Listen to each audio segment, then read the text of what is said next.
Complete Edu. It's all about learning. Hello students, complete edu online learning platform पे आपका स्वागत है। Students, आज हम शुरुआत करने जा रहे हैं रीट परीक्षा के सिलेबस की। रीट जो परीक्षा आगामी जो होने वाली है उसमें जो अभी तक जो सिलेबस जो है उसके ऊपर अपने वीडियो शुरू कर रहे हैं बनाने। और रीट लेवल 2 का जो बायोलॉजी का जो पोर्शन है उसमें अपना पहला जो टॉपिक है वो है सूक्ष्म जीवों के बारे में, कि सूक्ष्म जीव क्या है। हमारे सिलेबस में 3 सूक्ष्म जीवों के बारे में पूछा गया है, विषाणु, जीवाणु और कवक। तो इन सूक्ष्म जीव, सबसे पहले तो अपने को ये पता होना चाहिए कि सूक्ष्म जीव होते क्या हैं। सूक्ष्म जीव यानी कि ऐसे छोटे ऑर्गेनिज्म या ऐसे छोटे जीव जिनको हम सामान्य आंखों से नहीं देख सकते, उनको देखने के लिए हमें माइक्रोस्कोप की ज़रूरत पड़ती है। और ये जो माइक्रोस्कोपिक जीव हैं इन्हीं को क्या कहा है हमने, सूक्ष्म जीव, माइक्रो ऑर्गेनिज्म, या शॉर्ट में आजकल क्या कहा जाता है, माइक्रोब्स कहा जाता है। तो इन जीवों के बारे में क्या है कि इन जीवों का एक बहुत बड़ा संसार है और इनकी जो खोज की शुरुआत जो हुई, इनका इतिहास ज़्यादा पुराना नहीं है। इनकी जो खोज हुई है या इनकी जो जानकारी इनके बारे में अपने को मिलने की शुरू हुई है वो माइक्रोस्कोप के खोज के बाद ही शुरू हुई है। यानी कि बेसिकली तो अल्ट्रा माइक्रोस्कोप जब से आए हैं तो इनकी जो स्टडी है वो तेज़ी से बढ़ी है कि ये जीवों की शेप कैसी है, साइज़ कैसा है, या इनके क्या इफ़ेक्ट्स रहते हैं, इनकी स्ट्रक्चर कैसी है। तो आज के दौर के अंदर आप जानते हैं कोरोना एक वायरस है जो कि एक सूक्ष्म जीव है और उसकी वजह से पूरी दुनिया में एक बड़ा ही भूचाल सा आया हुआ है कि कैसे इससे निपट पाएंगे। इसकी स्टडी वैसे तो इंटरेस्टिंग है ही है, इसके साथ साथ इनके कुछ पॉजिटिव नेगेटिव इफेक्ट्स भी हैं, इनके कुछ एग्जांपल्स भी हैं कि पॉजिटिवली ये हमारे लिए किस प्रकार से लाभदायक हो सकते हैं, किस प्रकार से हानिकारक हो सकते हैं। क्योंकि जो सिलेबस है उसके अंदर यही दिया हुआ है कि जीवाणु और वायरस है, कवक है, ये लाभकारी और अलाभकारी, यानी कि इनके क्या तो अपने को फ़ायदे मिलते हैं और क्या इनसे हमें नुकसान हो सकते हैं। फ़ायदों की बात करें तो इनके बहुत कम फ़ायदे हैं, लेकिन नुकसान जो है वो ज़्यादा है क्योंकि इनसे बहुत सारी बीमारियाँ फैलती हैं। ठीक है, तो एक एक करके हम इनकी स्टडी करेंगे। वन लाइनर क्वेश्चन जिस प्रकार के एग्जाम में पूछे जाते हैं वैसे अपने पढ़ेंगे और डिटेल्ड स्टडी होगी कि हमें पूरा एक वायरस है तो पहले वायरस को पढ़ेंगे। आज के जो टॉपिक है उसके अंदर अपने वायरस के बारे में शुरू करेंगे कि वायरस क्या है और कैसे वो इफेक्ट करता है मैनकाइंड को। वायरस एक लैटिन शब्द है और जिसका अर्थ क्या होता है, विष के अणु, या हिंदी में इन्हें क्या कहते हैं, विषाणु, या अगर इसका बेसिक मीनिंग और देखें तो क्या होता है, तरल विष, यानी कि ऐसा विष जो कि तरल रूप में पाया जाता है। और इनकी खोज जो है या इसकी जो खोज का जो श्रेय दिया जाता है वो रशियन एक बॉटनिस्ट थे, नाम था उनका दिमित्री इवानोव्स्की। दिमित्री इवानोव्स्की जो थे उनको वायरस की खोज का श्रेय दिया जाता है कि उन्होंने ही सबसे पहले वायरस के बारे में पता लगाया। लेकिन उनसे पहले लुईस पास्चर जो फ्रेंच वैज्ञानिक हैं, लुईस पास्चर जो थे उन्होंने, जिनको माइक्रोबायोलॉजी का जनक कहा जाता है लुईस पास्चर को, वो रेबीज़ रोग के ऊपर काम कर रहे थे कि रेबीज़ कैसे फैला। रेबीज़ आप जानते हो जिसको हाइड्रोफोबिया भी कहते हैं, हेप्डो वायरस उसका जो है वो रोग कारक है। तो रेबीज़ रोग की खोज कर रहे थे, उसके ऊपर रिसर्च कर रहे थे। उस दौरान वो समझ नहीं पाए कि ये क्या। उन्होंने कहा कि जो रेबीज़ रोग के जो कारण है ना, जो रेबीज़ के जो रोग कारक हैं वो जो बैक्टीरिया से छोटे हैं, वो बैक्टीरिया से छोटे हैं, इतना उन्होंने कहा था। लेकिन बाद में जब दिमित्री इवानोव्स्की टीएमवी या टोबैको मोज़ेक वायरस पर काम कर रहे थे तब उन्होंने इसकी खोज की। उन्होंने क्या किया था कि जो तंबाकू की जो पत्तियां, जो क्षतिग्रस्त पत्तियां जो है उनको लिया और उनको कूट करके उनका एक मिश्रण तैयार कर लिया और उसको जीवाणुविक फिल्टर से छाना, यानी कि एक ऐसा फिल्टर है जिससे कि जीवाणु अलग हो जाते हैं। उस रसायन को या जो केमिकल उनको जब मिला था उसको उन्होंने क्या किया कि जीवाणु और जो फिल्टर है, जो बैक्टीरियल फिल्टर जो होता है, उससे छानने का प्रयास किया। छानने के बाद उन्होंने उस छने हुए जो लिक्विड है उसको वापस से तंबाकू की पत्तियों पर स्थानांतरित किया तब भी टीएमवी जो है यानी कि जो मोज़ेक रोग है, तंबाकू की पत्तियों में मोज़ेक जो रोग है, तब भी हो रहा था। यानी कि उन्होंने कहा कि हाँ बिल्कुल सही बात है लुईस पास्चर जी की कि जीवाणुओं से छोटे होते हैं और ये एक रोग कारक है जो बड़ा रोग फैलाते हैं। यानी ये बैक्टीरिया नहीं है, अगर बैक्टीरिया होते तो छनते नहीं, लेकिन ये छन करके उसमें से पार होकर के आ गए, यानी कि बहुत ही छोटे हैं, जीवाणुओं से भी छोटे हैं। दिमित्री इवानोव्स्की वायरस की खोज करने का श्रेय दिया जाता है, दिमित्री इवानोव्स्की। उसके बाद में एक साइंटिस्ट और आए 1935 में, WM स्टेनले। WM जो स्टेनले थे, इनका भी एक बहुत बड़ा योगदान है। इन्होंने ये जो टीएमवी वायरस है इसका क्रिस्टलन कर दिया। क्रिस्टलन यानी कि इनका क्रिस्टलीकृत रूप प्राप्त कर लिया। बिल्कुल कि अगर प्रश्न ये आया आपसे कि सबसे पहले वायरस का क्रिस्टलन किसने किया, तो किसने किया? WM Stanley. और किसका किया था? TMV का भी किया था, टोबैको मोज़ेक वायरस का भी सबसे पहले उन्होंने क्रिस्टलन किया था। ठीक है, तो अब ये वायरस की खोज धीरे धीरे आगे बढ़ी। अब जब बढ़ते हैं आगे तो हम बार बार एक शब्द पढ़ते हैं बैक्टीरियोफेज। जब भी वायरस पढ़ते हैं तो उसमें शब्द आता है बैक्टीरियोफेज। बैक्टीरियोफेज या जिसको हिंदी में कहते हैं जीवाणु भोजी, जीवाणु भोजी या बैक्टीरियोफेज। ये क्या होता है? तो साइंटिस्ट थे फेलिक्स डी हैरिली। बैक्टीरियोफेज जो बैक्टीरियोफेज है इसकी जो खोज का जो श्रेय है वो फेलिक्स डी हैरिली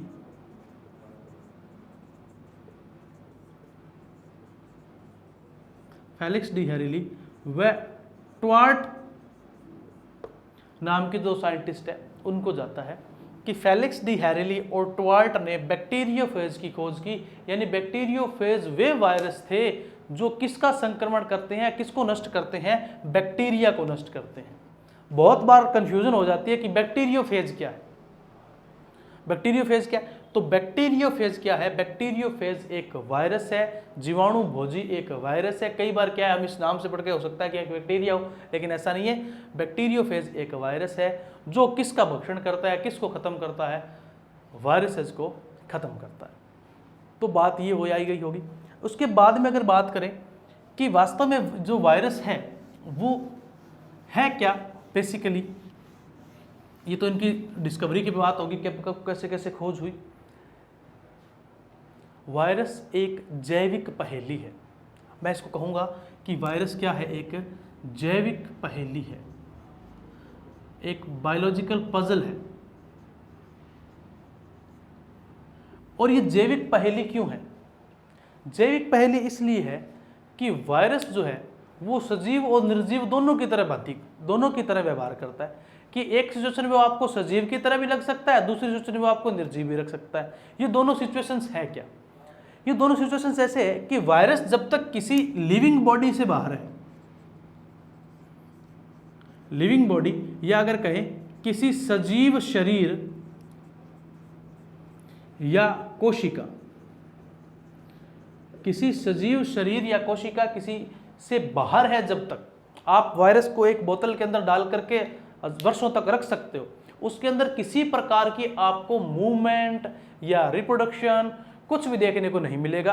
यानी वो ना तो उसकी संख्या में वृद्धि होगी, ना वो कोई मूवमेंट करेगा, वो उसी शेप में पड़ा रहेगा। यानी कि कैसा रहेगा? जब तक वो बाहर है, लिविंग बॉडी से बाहर है, तब तक वो क्या है? एक डेड स्ट्रक्चर है, वो डेड है, मरा हुआ है।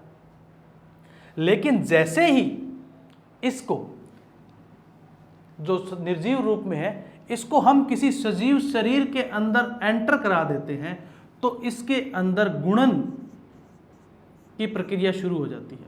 गुणन यानी कि वृद्धि करना शुरू कर देता है, मल्टीप्लिकेशन करना शुरू कर देता है और अपनी संख्या में वृद्धि कर लेता है। ये बात है। तो अभी क्या है कि इसीलिए इसको क्या कहते हैं? इसीलिए जो जैविक पहेली है कि इसको कहें क्या? सजीव कहें, निर्जीव कहें, और सबसे बड़ी समस्या है कि इसको कहाँ रखें। जब अपने वर्गीकरण करते हैं तो इसके लिए क्या करें? इसको कहाँ रखें? प्लांट्स में रखें, एनिमल्स में रखें, मोनेरा प्रोटिस्टा कहाँ रखें? कहीं भी फिट नहीं बैठता। इसीलिए क्या है? एक पहेली है। और योजक कड़ी है साथ में। क्या है? योजक कड़ी। योजक कड़ी है किसके बीच में? सजीव व निर्जीव के रूप में। सजीव व निर्जीव के रूप में योजक कड़ी है। लिविंग बॉडी से बाहर है तो डेड है, लिविंग बॉडी के अंदर है तो लिविंग है, पूरी तरह से जिंदा है। या जो एक जीवित जो माइक्रोब्स होता है, जो जिस प्रकार का व्यवहार करता है वैसा ही करता है, संक्रमण भी करता है, रोग भी फैलाता है। तो ये बात है। अब नेक्स्ट अपने बात करते हैं कि ये तो बात होगी कि ये बॉडी से बाहर है तब तक तो डेड है। एक इसमें शब्द आता है कई बार कि वीरियोन क्या है? शब्द आता है वीरियोन। देखिए कोई खास बात नहीं है।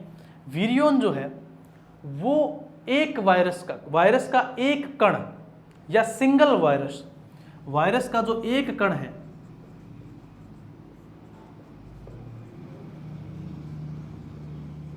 एक कण यानी कि सिंगल जो वायरस है उसको हम क्या कहेंगे? वीरियोन कहेंगे। और वो संख्या में ज्यादा है तब उसको क्या कह देंगे? वायरस कह देंगे। ये बात है। अब नेक्स्ट अपने बात करते हैं वायरस की प्रकृति के बारे में कि वायरस की नेचर कैसी होती है, क्या किस प्रकार से इसकी जो है स्ट्रक्चर होती है, उसके बारे में बात करते हैं। तो सिंपल सी बात है, सबसे पहली बात है कि ये नॉन सेलुलर स्ट्रक्चर है, एक अकोशिकीय संरचना है। क्या है जी? अकोशिकीय संरचना है। अकोशिकीय संरचना से क्या मतलब? जब भी हम कोशिका की बात करते हैं तो हम कहते हैं कि दो प्रकार की कोशिकाएं होती है, दो प्रकार की सेल्स होती है, एक प्रोकैरियोटिक होती है, एक यूकैरियोटिक होती है। प्रोकैरियोटिक जो होती है उसकी स्ट्रक्चर जो है यूकैरियोटिक की तुलना में थोड़ी सी क्या होती है? बैकवर्ड होती है या अविकसित होती है, तुलना करें यूकैरियोटिक से। तो कारण उसमें क्या है कि डीएनए का मैटर आ जाता है, लेकिन उसके अंदर भी क्या है? प्रोकैरियोटिक सेल के अंदर भी क्या सेल ऑर्गेनिज्म कुछ एक होते हैं, थोड़े बहुत जीव द्रव्य होता है, डीएनए वगैरह होता है, सेल वॉल होती है, अलग अलग चीज़ें उसके अंदर होती है।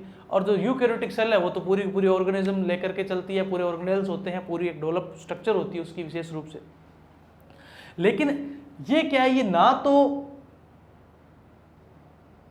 एक प्रोकैरियोटिक कोशिका है और ना ही यूकैरियोटिक कोशिका है। इसीलिए इसको क्या कहा कि ये क्या है? अकोशिकीय संरचना। क्योंकि इसकी संरचना में बेसिकली क्या होता है? इसके बाहर एक प्रोटीन का आवरण पाया जाता है। वायरस की सबसे बाहरी परत क्या होगी? जो एक नॉर्मल वायरस की बात करें तो एक क्या है? प्रोटीन का आवरण होता है, प्लस उस प्रोटीन के आवरण के अंदर न्यूक्लिक अम्ल होता है। न्यूक्लिक अम्ल और प्रोटीन का आवरण, प्रोटीन के आवरण को कहते हैं कैप्सिड। प्रोटीन का जो आवरण होता है वो कहलाता है कैप्सिड। और इस कैप्सिड जो है ये बहुत सारी छोटी छोटी इकाइयों से मिलकर के बनता है, जिनको कहते हैं कैप्सोमियर्स।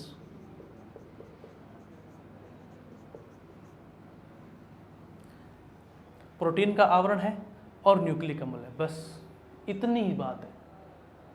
जो कि अदर सेल्स के अंदर ऐसा नहीं होता, उनके अंदर और भी चीज़ें होती है, बट यहाँ पर दो ही चीज़ है कि इसके ऊपर प्रोटीन का आवरण है और न्यूक्लिक अम्ल है, और यही वायरस की संरचना बेसिकली होती है। ठीक है। अब ये है दूसरा। इसके बाद हम इसको क्या कर सकते हैं कि वायरस को हम क्या कर सकते हैं? क्रिस्टलीकृत कर सकते हैं। क्या कर सकते हैं? इसके क्रिस्टलीकृत या क्रिस्टलन कर सकते हैं, यानी इसके क्रिस्टल फॉर्म भी हम क्या कर सकते हैं? उपलब्ध करवा सकते हैं। और सेकंड अगर बात करें तो ये जो है वायरस जो है, इनके एक नेचर में ये बात आती है कि जब हम इनको ग्रो करवाते हैं लैब के अंदर, जब इनको एक्सपेरिमेंट करते हैं इनके ऊपर, तो जैसे कि अदर माइक्रो ऑर्गेनिज्म जैसे कि जो कवक है या आपके जो बैक्टीरिया है, इनको हम क्या करते हैं? कृत्रिम संवर्धन माध्यम पर परिवर्तन करवा देते हैं। कृत्रिम संवर्धन माध्यम, आर्टिफिशियल कल्चरल मीडिया जो होता है, उसके ऊपर हम क्या करते हैं? इसको जो है नहीं संवर्धित करवा सकते, यानी वायरस जो है वो कृत्रिम संवर्धन माध्यम पर ग्रो नहीं हो सकता। जैसे कि एगार एगार या इस प्रकार के जो कृत्रिम माध्यम जो तैयार किए जाते हैं, उनमें बैक्टीरिया को या कवकों को, इनको तो उगा देते हैं। और इसके बाद में क्या होता है कि लेकिन जो वायरस है वायरस की क्या है कि ये कृत्रिम संवर्धन माध्यम पर तैयार नहीं किया जा सकता। और थर्ड जो इसकी बात करें तो इसको एक विशिष्ट पोषक की आवश्यकता पड़ती है। वायरस को अगर ग्रो करवाना है तो इस पे क्या चाहिए, विशिष्ट पोषक चाहिए या एक स्पेसिफिक होस्ट चाहिए। स्पेसिफिक होस्ट से मतलब ये है कि केवल और केवल ये कहाँ ग्रो करेगा, लिविंग बॉडी के अंदर ही ग्रो करेगा, उससे बाहर नहीं कर सकता। कृत्रिम संवर्धन माध्यम पर भी हम इसको नहीं करवा सकते। इनको ताप उपचार से या हीट ट्रीटमेंट करके या कोई केमिकल उपचार करके क्या कर सकते हैं, इनको अपने वायरसेस को निष्क्रिय भी कर सकते हैं, निष्क्रिय कर सकते हैं। तो ये वायरस में मेनली बात यही है कि इसकी जो प्रकृति की बात करें तो केवल प्रोटीन का आवरण है, न्यूक्लिक अम्ल है, क्रिस्टलन कर सकते हैं और कृत्रिम संवर्धन माध्यम में इनको ग्रो नहीं करवा सकते। प्रश्न आ जाता है कि क्या वायरस को करवा सकते हैं कृत्रिम माध्यम पे, तो यह आ सकता है कि निम्न में से कोई ऐसा बताओ जिसको कृत्रिम संवर्धन माध्यम पर हम परिवर्तित नहीं करवा सकते, और ऑप्शन दे दे अपने को कि वायरस का, बैक्टीरिया का और अपने शैवाल का और कवक का, इनमें से सही आंसर कौन सा होगा, वायरस ही इसका सही आंसर होगा। अब बात करते हैं वायरस के गुणों के बारे में कि वायरस हम जानते हैं कि इसके जो कैरेक्टरिस्टिक है वो लिविंग बॉडी वाले भी हैं और नॉन लिविंग बॉडी वाले भी हैं, यानी कि जैविक गुण भी है और इसके अंदर अजैविक गुण भी है। तो सबसे पहले अपने बात कर लेते हैं कि वायरस के जैविक गुण कौन से हैं, यानी कि सजीवों की तरह जो गुण है कि इसको अपने कह रहे हैं कि योजक कड़ी है साहब, कि इसके अंदर निर्जीव भी है और सजीव भी है। तो जैविक गुणों की बात करें सबसे पहले तो सजीवों में सबसे खास बात क्या है कि वो वृद्धि करते हैं, जनन करते हैं, वायरस भी करता है और आनुवंशिक सूचनाओं को स्थानांतरित करता है। आनुवंशिक सूचनाओं को स्थानांतरित करने के लिए क्या चाहिए, आनुवंशिक सूचनाओं के न्यूक्लिक अम्ल यानी क्या, तो डीएनए होगा या आरएनए होगा। देखो वायरस ही एक ऐसा ऑर्गेनिज्म है जिसमें आरएनए भी आनुवंशिक पदार्थ की तरह काम करता है, ठीक है। यानी कि डीएनए और आरएनए जो कि सजीवों में प्रेजेंट होते हैं वो इसके अंदर प्रेजेंट होते हैं। और डीएनए आरएनए या तो इसके अंदर जो होगा जेनेटिक मटेरियल वो डीएनए होगा या आरएनए होगा। मोस्टली कहा जाता है कि जो पादप वायरस होते हैं, जो प्लांट वायरस होते हैं, उनका जो जेनेटिक मटेरियल होता है वो क्या होता है, आरएनए होता है। और जो जंतु विषाणु जो होते हैं उनका क्या होता है, डीएनए होता है, जेनेटिक मटेरियल। लेकिन लगभग यूं मान के चले अपने कि आधे जो जंतु वायरस होते हैं, जो अभी जो है आज की सिचुएशन अगर बात करें तो लगभग आधे जो जंतु विषाणु जो होते हैं उनके अंदर डीएनए होता है और आधों के अंदर जंतु विषाणुओं की बात कर रहा हूं मैं, आरएनए भी क्या होता है, जेनेटिक मटेरियल की तरह काम करता है, आनुवंशिक सूचनाओं का स्थानांतरण करता है। इसके अलावा अगर बात करें अपने कि अगर डीएनए आरएनए है तो ये क्या करते हैं, एक गुण और दर्शाते हैं उत्परिवर्तन का। उत्परिवर्तन, म्यूटेशन।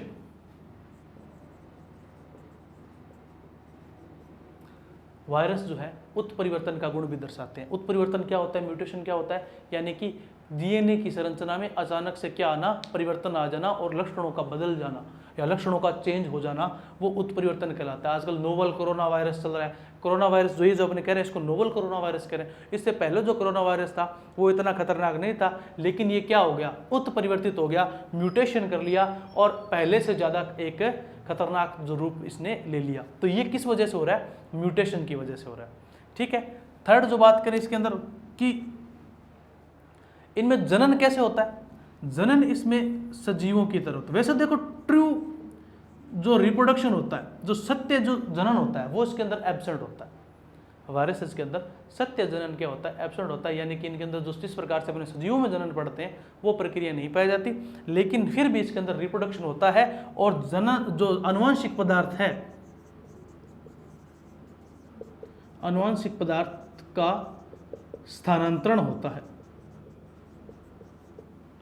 आनुवंशिक पदार्थ का स्थानांतरण होता है जिसके अपने ट्रांसडक्शन है, ठीक है। इसमें अपने पढ़ते हैं कि किस प्रकार से या पारक्रमण जो है उसको देखते हैं, तो उसमें क्या है कि आनुवंशिक पदार्थ का स्थानांतरण होता है कि जब डीएनए है या आरएनए है वो एक वायरस से दूसरे वायरस में प्रवेश करते हुए अपने को दिखाई पड़ता है। जब ऐसा होता है तो एक्चुअली देखा जाए तो जो हायर जो जीव हैं या जो बड़ी जो किसको कह सकते हैं अपने जो हायर क्लासेस के जो जीव हैं उनके अंदर क्या है कि जो अनुवांशिक पदार्थ का स्थानांतरण है ही बेसिकली तो वही है जनन, कि डीएनए और आरएनए का या डीएनए का क्या होता है एक पीढ़ी से दूसरी पीढ़ी में पहुंचना, ऐसा वायरस में भी होता है, तो इसके अंदर भी जनन पाया जाता है। और इसके अंदर जो गुण है वो संक्रमण का गुण होता है, जैसे कि बैक्टीरिया है या कवक है वो भी रोग फैलाते हैं, संक्रमित होते हैं, इफेक्ट करते हैं। वायरसेस भी क्या करते हैं, संक्रमण फैलाते हैं, एक से दूसरे व्यक्ति में पहुंचते हैं और रोग फैलाते हैं। ये वायरस के हैं सजीव गुण, कि सजीवों की भांति जो है उनके अंदर क्या क्या गुण पाए जाते हैं। इसके बाद अगर बात करें कि निर्जीवों के गुण कौन से, कि अगर ये योजक कड़ी है तो सिंपल सी बात है कि इसको निर्जीव भी कहा है, कि कुछ स्टेज के अंदर निर्जीव भी होते हैं। तो निर्जीव होता है तो क्यों होता है उसके बारे में भी बात कर लेते हैं। सजीवों में एक गुण पाया जाता है उपापचय का, मेटाबॉलिज्म का, बट वायरसेस के अंदर, विषाणुओं के अंदर मेटाबॉलिज्म या उपापचय जिसको कहते हैं,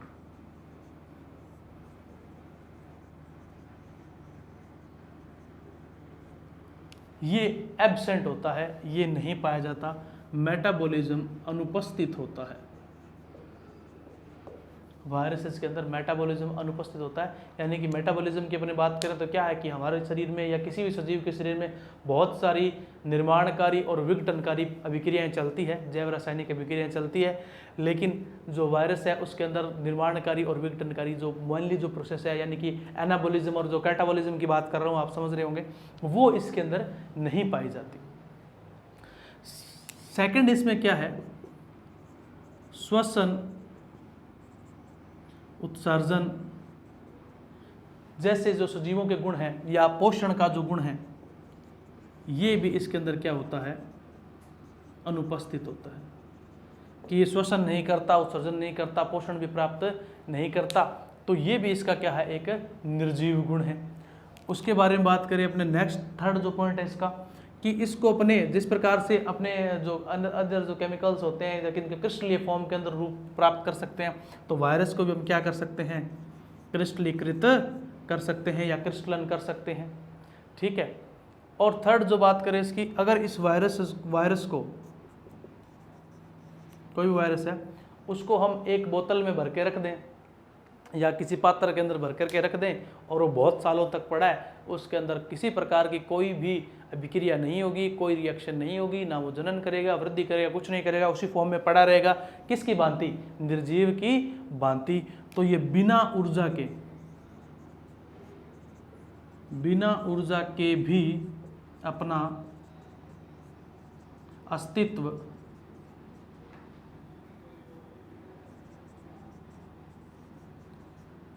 कायम रख सकते हैं, बिना ऊर्जा के भी अपना अस्तित्व कायम रख सकते हैं।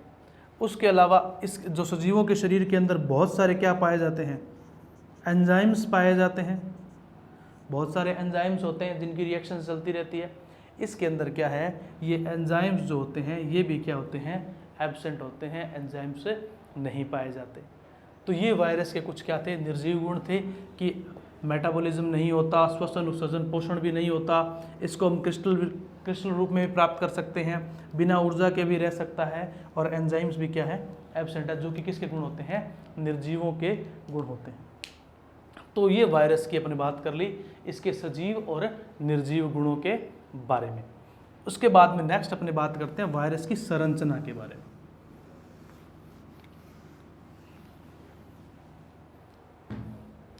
कि वायरस जो है उसकी संरचना क्या है। वैसे अपने थोड़ी सी बात कर ली थी इसके अंदर संरचना। जब संरचना की बात करते हैं तो सबसे पहले तो इसका साइज, यानी कि इसका जो आकार जो है वो या कैसा होता है, इसका आमाप कैसा होता है, सही शब्द साइज का क्या है हिंदी में कहे तो इसका आमाप क्या होता है, यानी कि इसकी लंबाई चौड़ाई वगैरह कितनी होती है। तो याद रखना है कि वायरस जो है वो 10 से लेकर के 300 म्यू या माइक्रोन तक हो सकते हैं, इस साइज़ के हो सकते हैं। लेकिन 300 म्यू वाले लगभग अपने को ऐसे वायरस बहुत रेयर है, बहुत कम मिलते हैं। इसकी जो बेसिक जो अपने को वास्तविकता में जो मिल जाते हैं वो लगभग यूं मान के चलो 10 से लेकर के 200 म्यू तक ही इसके जो सामान्य रूप है वो मिलते हैं। उसके बाद इसकी शेप की बात कर लेते हैं कि इसकी शेप कैसी होती है या इसका आकार कैसा होता है। देखेंगे बाहर से तो अपने को किस प्रकार का दिखाई देगा, गोलाकार दिखाई देगा, लंबा दिखेगा, पतला दिखेगा, कैसा दिखेगा। तो वायरस जो है वो गोलाकार हो सकते हैं, गोलाकार, या जिसकी शेप क्या हो सकती है, स्फेरिकल हो सकती है। जैसे कि अपने बात करें जो इन्फ्लुएंजा वायरस होता है, इन्फ्लुएंजा जो वायरस है वो क्या होता है, गोलाकार होता है। या अपने सेकंड इसकी बात करें तो ये दंडाकार हो सकता है, दंडाकार यानी कि रोड शेप्ड हो सकता है, छड़ के आकार का, दंडाकार, छड़ाकार भी कह सकते हैं। जैसे कि अपना जो वायरस अपने पढ़ा था पहले TMV या जो टोबैको मोज़ेक जो वायरस है वो कैसा होता है, दंडाकार होता है। उसके अलावा जो अपने बात करें एक वायरस होता है वैक्सीनिया और एक वायरस है हर्पीज। वैक्सीनिया या दूसरा वायरस है हर्पीज। ये जो दोनों वायरस हैं इनकी जो शेप होती है वो घनाभ के आकार की होती है। ये क्यूबॉइड होते हैं, घनाभ होते हैं, क्यूबॉइड स्ट्रक्चर होती है इनकी, क्यूब के आकार के देखने को मिल सकते हैं। कुछ वायरस शुक्राणु के आकार के भी हो जाते हैं। कैसे, शुक्राणु के आकार के या स्पर्म के आकार के। शुक्राणु का आकार आप जानते हो कुछ इस तरह का होता है, एक ऊपर उसका हेड होता है और फिर नीचे एक पूंछ की स्ट्रक्चर होती है। ये मैंने एक नॉर्मल सा डायग्राम बनाया है, जब कभी शुक्राणु के बारे में अपन नेक्स्ट पढ़ेंगे तो इसकी डिटेल स्ट्रक्चर पढ़ेंगे। तो शुक्राणु जो है इसके आकार का एक वायरस है फेज वायरस, जो है फेज वायरस या जो फेज विषाणु है वो शुक्राणु के आकार का होता है। ये वायरस की कुछ स्ट्रक्चर के बारे में बात कर ली कि 10 से 300 माइक्रोन का, 10 से 200 माइक्रोन सामान्य रूप में मिलता है। ये सामान्यता मिलता है, यानी कि इस प्रकार के वायरस, ये 300 तक वाले तो रेयर होते हैं, ये सामान्य जितने मिलते हैं उसमें रह जाते हैं। ठीक है। उसके बाद TMV रोड शेप्ड है, गोलाकार जो है वो इन्फ्लुएंजा है, वैक्सीनिया है, हर्पीज है, ये क्यूबॉइड स्ट्रक्चर के वायरस होते हैं। ठीक है। उसके बाद इसकी बात कर लेते हैं अपने रासायनिक संगठन की।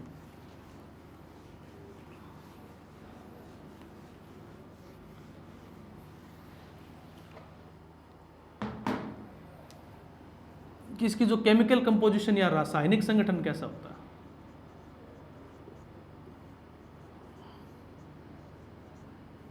रासायनिक संगठन या केमिकल कंपोजिशन कैसी होती है, अभी मैंने आपको थोड़ी देर पहले बताया था, फिर बता देता हूँ कि जो वायरस होता है उसके ऊपर, जो अपने नॉर्मल वायरस की बात कर रहा हूँ, फिर कह रहा हूँ बेसिक स्ट्रक्चर है। अलग अलग वायरस में थोड़ी सी डिफरेंट स्ट्रक्चर भी पाई जा सकती है, जैसे बैक्टीरियोफेज की थोड़ी सी डिफरेंट होती है। इसकी बात करें नॉर्मल वायरसेस की, तो सबसे पहले ऊपर क्या है, एक प्रोटीन का आवरण होता है। ये प्रोटीन आवरण है जिसको क्या कहते हैं, कैप्सिड कहते हैं। और इसके अंदर जो है वो न्यूक्लिक अम्ल है। इसके अंदर न्यूक्लिक अम्ल प्रेजेंट होता है। अब ये न्यूक्लिक अम्ल या तो DNA हो सकता है या RNA हो सकता है। न्यूक्लिक अम्ल क्या होगा, एक होगा, या तो क्या होगा, DNA होगा या RNA होगा। इनमें से कोई एक मिलेगा। ठीक है, कि प्रोटीन का आवरण कैप्सिड है और न्यूक्लिक अम्ल DNA या RNA। बेसिक स्ट्रक्चर इसकी इतनी होती है। न्यूक्लिक अम्ल जो है अलग अलग टाइप्स के भी हो सकते हैं। ठीक है। एक बात आती है, एक नाम आता है बेसिकली कि क्या होता है, अभी आजकल पूछा जा रहा है कि वायरॉइड्स क्या है।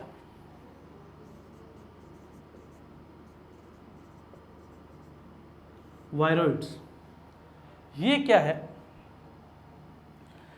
अगर इनकी बात करें तो इनको अभी हाल फिलहाल में इनकी खोज हुई है। ये ऐसे रोग कारक हैं या ऐसे हैं जो कि रोग फैलाते हैं।